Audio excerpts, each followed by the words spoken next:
آن حضرت صلی اللہ علیہ وآلہ وسلم پر وحی کا ابتدائی دور اچھے سچے پاکیزہ خوابوں سے شروع ہوا۔ آپ خواب میں جو کچھ دیکھتے وہ صبح کی روشنی کی طرح صحیح اور سچا ثابت ہوتا۔ پھر من جانب قدرت آپ تنہائی پسند ہو گئے اور آپ صلی اللہ علیہ وآلہ وسلم نے غار حرا میں خلوت نشینی اختیار فرمائی اور کئی دن اور رات وہاں مسلسل عبادت اور یاد الہی ذکر و فکر میں مشغول رہتے۔ جب تک گھر آنے کو دل نہ چاہتا توشہ ہمراہ لیے ہوئے وہاں رہتے۔ توشہ ختم ہونے پر ہی اہلیہ محترمہ حضرت خدیجہ رضی اللہ تعالیٰ عنہ کے پاس تشریف لاتے اور کچھ توشہ ہمراہ لے کر پھر وہاں جا کر خلوت گزین ہو جاتے۔ یہی طریقہ جاری رہا یہاں تک کہ آپ پر حق منکشف ہو گیا اور آپ غار حرا میں ہی قیام پذیر تھے کہ اچانک حضرت جبرائیل علیہ السلام آپ کے پاس حاضر ہوئے اور کہنے لگے، اے محمد پڑھو۔ آپ فرماتے ہیں کہ میں نے کہا میں پڑھنا نہیں جانتا۔ آپ صلی اللہ علیہ وآلہ وسلم فرماتے ہیں کہ فرشتے نے مجھے پکڑ کر اتنا زور سے بھینچا کہ میری طاقت جواب دے گئی، پھر مجھے چھوڑ کر کہا کہ پڑھو۔ میں نے پھر وہی جواب دیا کہ میں پڑھا ہوا نہیں ہوں۔ اس فرشتے نے مجھ کو نہایت ہی زور سے بھینچا کہ مجھ کو سخت تکلیف محسوس ہوئی۔ پھر اس نے کہا کہ پڑھ۔ میں نے کہا میں پڑھا ہوا نہیں ہوں۔ فرشتے نے تیسری بار مجھ کو پکڑا اور تیسری مرتبہ پھر مجھ کو بھینچا، پھر مجھے چھوڑ دیا اور کہنے لگا کہ پڑھو اپنے رب کے نام کی مدد سے جس نے پیدا کیا اور انسان کو خون کی پھٹکی سے بنایا۔ پڑھو اور آپ کا رب بہت ہی مہربانیاں کرنے والا ہے۔ بس یہی آیتیں حضرت جبرائیل علیہ السلام سے سن کر اس حال میں غار حرا سے واپس ہوئی۔ آپ کا دل اس انوکھے واقعے سے کانپ رہا تھا۔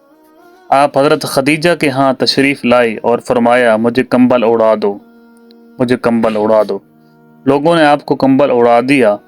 جب آپ کا ڈر جاتا رہا تو آپ نے اپنی زوجہ محترمہ حضرت خدیجہ رضی اللہ تعالیٰ عنہ کو تفصیل کے ساتھ یہ واقعہ سنایا اور فرمانے لگے مجھ کو اب اپنی جان کا خوف ہو گیا ہے۔ آپ کی اہلیہ محترمہ حضرت خدیجہ رضی اللہ تعالیٰ عنہ نے آپ کی ڈھارس بندھائی اور کہا کہ آپ کا خیال صحیح نہیں ہے۔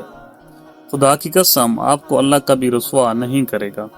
آپ تو اخلاق فاضلہ کے مالک ہیں، آپ تو کنبہ پرور ہیں، بے کسوں کا بوجھ اپنے سر پر رکھ لیتے ہیں، مفلسوں کے لیے آپ کماتے ہیں، مہمان نوازی میں آپ بے مثال ہیں اور مشکل وقت میں آپ امر حق کا ساتھ دیتے ہیں۔ ایسے اوصاف حسنہ والا انسان یوں بے وقت ذلت و خواری کی موت نہیں پا سکتا۔